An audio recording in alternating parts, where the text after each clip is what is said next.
Beginning, the auction of fates. The first time I saw her, she was standing in a glass containment pod, her silver blue eyes fixed on nothing, her body perfectly still except for the faint tremor in her fingers. She looked young, barely more than 20 in human years, but her posture carried the rigid dignity of someone far older. Her skin was a soft opalescent shade, shimmering whenever the auction hall's light panels flickered. Her white hair fell to her waist in straight, silky lines that looked too perfect, too controlled, as though someone had groomed her with meticulous precision. She didn't look afraid. Just resigned. And I hated that. I had not come to the Omega Bazaar to buy anyone. I'd come to purchase scrap for my ship, old alternator couplings, magnetic plating sheets, anything to keep my rust-colored cargo hauler from falling apart during my next interplanetary delivery. But the auction stage was placed inconveniently near the entrance, and the vendors practically shouted over each other to draw crowds. Lot 37. Rare species, humanoid, completely docile, trained in service. The crowd pushed closer. I stayed back until I saw the numbers flash across her pod. 1,000 credits. A disgustingly low starting bid. The auctioneer continued, captured near the Valorth border. Healthy, obedient, fully conditioned. She understands basic commands in several languages. A bargain. A bargain. For a living person? My stomach twisted. The girl lifted her eyes, and for a brief moment, less than a heartbeat, our gazes collided. I expected fear, maybe hatred. Instead, I saw exhaustion. Deep, bone-deep exhaustion, and something else. Something sharp, hidden beneath the surface like a cracked blade. She looked away first. The crowd started bidding. 1,100. 1,200. 1,500. A group of miners shouted over a merchant. Someone swore. A drunk mercenary laughed. 2,000 credits, a man yelled. I clenched my jaw. I'd seen this before, servitude sold under the guise of employment contracts. The galaxy had many dark corners, and the Omega Bazaar was one of its darkest. 2,200. I stepped forward. 3,000. People around me turned. I told myself I was just trying to stop someone worse from buying her. That I was only interfering long enough to get her out safely. That I wasn't doing something incredibly stupid. 3,000 going once. Someone muttered. Going twice. Silence. Sold. The pod unlocked with a hiss, and her restraints disengaged. The girl didn't collapse or stumble, she stepped out quietly, almost gracefully, though her wrists were still red from the inhibitor cuffs. When she reached me, she bowed slightly, her voice soft but unnaturally steady. I belong to you now, human. State your command. Her words felt like a punch. No, I said. You don't belong to anyone. I only bought your contract so no one else could. Her expression didn't change. You purchased me, she said simply. That determines ownership. That is the law. Not my law. Her eyes finally flickered an emotion I couldn't define. What is your intention, then? I'm taking you away from here. After that, you're free. Her breath caught. Just slightly. And for the first time, I wondered. Who was she really? Middle, the princess in hiding. Her name, she told me later, was Elira, a name that flowed like a melody. She sat in the co-pilot seat of my small ship as we lifted off from the bazaar, her hands folded neatly on her lap. She didn't ask where we were going, she simply watched the stars bloom outside the viewport with those strangely luminous eyes. You don't have to sit like that, I said eventually. Like what? So stiff. Like you're afraid to move. Elira blinked. I was trained to remain motionless unless spoken to. Trained. Conditioned. Indoctrinated. I gripped the controls harder than necessary. Well, on my ship, You do whatever you want. She hesitated. That is not simple for me. We flew in silence for a few minutes more before she spoke again, quietly, but with the weight of a confession. I am not what the auctioneer said. Obviously, I muttered. Her fingers twitched slightly. I was not captured near the Veloth border. I was taken from the capital. I turned my head. Capital? Of which planet? She swallowed. The capital of Vaeloria. I stared at her. Vaeloria. A world ruled by a hereditary monarchy. A world currently locked in a brutal civil war. A world whose royal family had largely vanished after their palace was bombed months ago. My voice trailed off. She nodded, just once. I am the last surviving daughter of the High Empress. First Princess of Vaeloria. My ship autopilot kicked in because my hands had gone slack. Your royalty? I was, she corrected. I am now a fugitive with a price on my head. My people believe I was killed. My enemies hope I remain missing forever. She looked down at her wrists. The rebels destroyed our palace. My guards were slaughtered. I was taken, bound, sold through multiple systems until I reached that bazaar. That is my story. She said it all so calmly. Too calmly. I let out a slow breath. So I accidentally bought a princess. Her lips curved faintly, the hint of a smile, quickly buried. You bought a slave, she corrected. But freed a princess. I studied her, really studied her this time, the dignity that clung to her like a second skin, the strength she tried to hide, the careful control over her expressions. Someone had tried to break her, but they had not succeeded. So what now? I asked softly. Do you want me to set you down somewhere safe? A neutral planet? A colony? I can get you forged documents. Elira shook her head. No. You misunderstand, human. She shifted in her seat, turning toward me fully for the first time. I wish to stay with you. I blinked. Why? Her expression did not waver. Because in Vaelorian culture, when someone saves the life of a royal, the royal becomes bound to them. That's not necessary. It is to me. I rubbed my temples. Elira, I didn't save you expecting anything. I'm not claiming you. But I am claiming you. My heart stalled.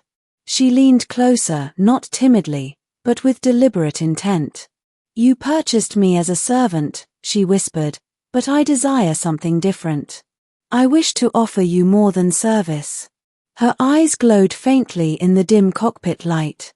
I want to offer you marriage. I actually choked on my breath. Marriage? You don't even know me.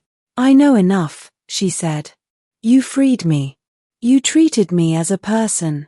And I trust you.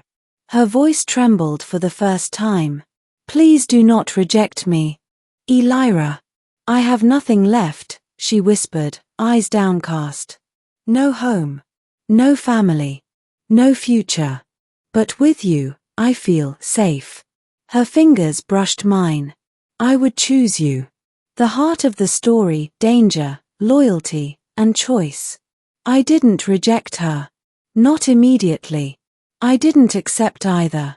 We spent the next 2 weeks flying from station to station, staying under radars, using backroute wormholes. Elira slowly changed, at first subtle things. She began sitting comfortably instead of rigidly. She smiled more. She asked questions, sometimes too many. She slept without restraints. She started wearing one of my spare jackets, which she stubbornly refused to return. But danger followed. On the 12th day, a Vaelorian rebel ship intercepted us.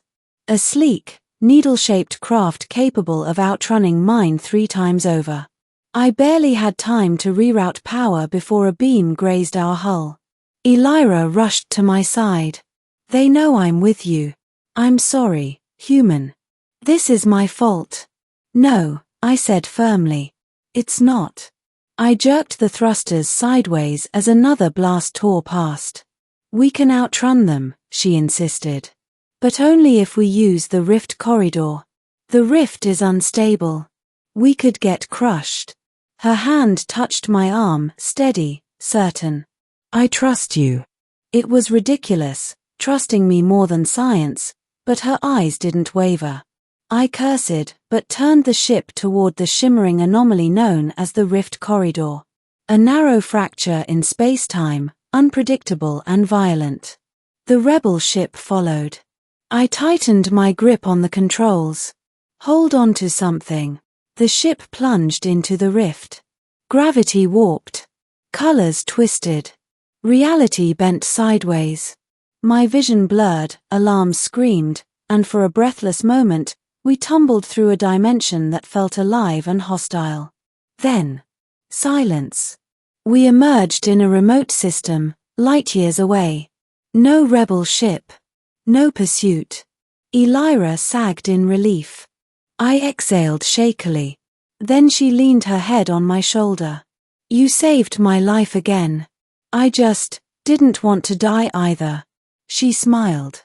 But later, when we anchored on a quiet moon for repairs, I found her standing outside the ship, staring at the alien sky. Her hair glowed softly under the twin moons. You're thinking about home, I said. She didn't turn. I am thinking, she whispered, that even if I returned, there is no place for me there anymore. A tear slipped down her cheek, glowing faintly.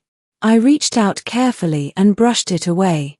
She trembled at the touch, not in fear, but in something deeper.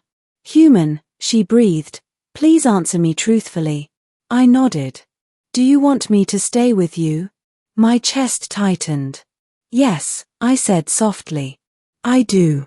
She released a shuddering breath, stepping closer until her voice was barely a whisper. Then, will you accept me? Not as a servant. Not as a burden. But as your chosen partner. Her hands slid into mine, warm, trembling, hopeful. I want to belong by your side. By choice, not by law. There was no hesitation left in me. I pulled her gently into my arms. She gasped softly, her body melting against mine, relief pouring out of her like light. Yes, Elira. I'll accept you. Her smile was radiant, brighter than the moons above us. Ending a new empire, a new home. The next month changed everything. Elira adapted to ship life quickly, learning repairs, navigation, and even cooking, though her first attempt nearly melted the kitchen. She laughed more now, her eyes brighter, her posture relaxed. She teased me when I was stressed, and comforted me when nightmares from my past surfaced. We became a team. A partnership. One night, while traveling through the quiet reaches of a nebula, she approached me with a box crafted from folded metallic petals. What's this? I asked. Vaelorian marriage token, she said shyly. I made it from spare parts on your ship. She pressed it into my hands. Will you accept me officially? As your wife? I opened the box. Inside was a small crystalline ring glowing with a soft lavender light, imperfect, asymmetrical, clearly handmade. Beautiful. Deliberately, carefully, I slipped it onto her finger. She inhaled sharply, then threw her arms around me. I am yours, she whispered. Not by law. Not by debt. By love. I held her tightly. But life wasn't done surprising us. Weeks later, during a stop at a neutral outpost, a battered Vaelorian scout entered the station. He approached us cautiously. Princess Elira, he whispered. Elira froze. The scout knelt. Your people live. The rebel leaders have fallen. The capital searches for its rightful heir. Her eyes filled with tears. You're saying, my home survived. Yes, princess. And they need you. Elira turned to me, torn. I must go back, she said. To rebuild. To lead. But I cannot, her voice cracked.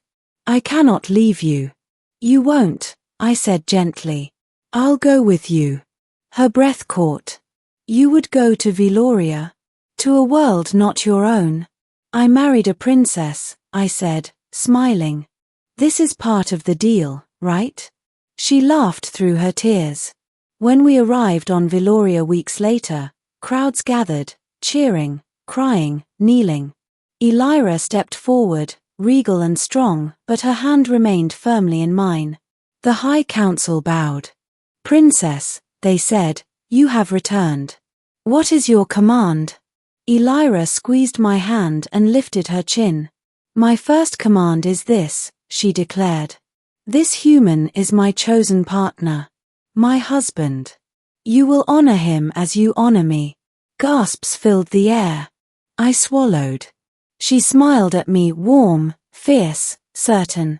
You freed a servant, she whispered, but gained a wife. And you, I replied softly, were sold as a slave, but became a queen. She blushed, but didn't deny it. Because it was true. And as the Vaelorian sun rose behind her, painting the sky gold, I realized something. I hadn't just saved her. She had saved me, too.